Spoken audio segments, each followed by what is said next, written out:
tuần vừa rồi á bạn có coi ạ? Nếu không có thì thả tay xuống, còn có thì cứ giữ luôn vậy ạ.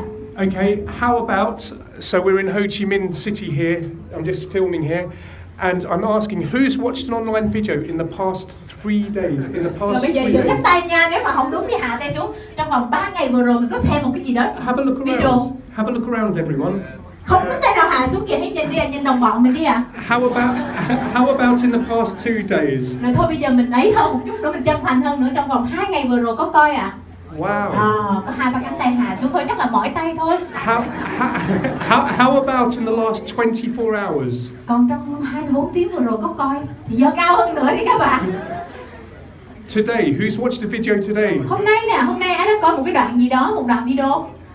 Wow. Okay, last question. Who's watched a video in the last 3 hours? Còn 3 tiếng vừa rồi, trong khi mà trước khi tới đây mình cũng đã kịp coi một đoạn video rồi các bạn. Okay, you can put your hands down now. It's very smelly in here.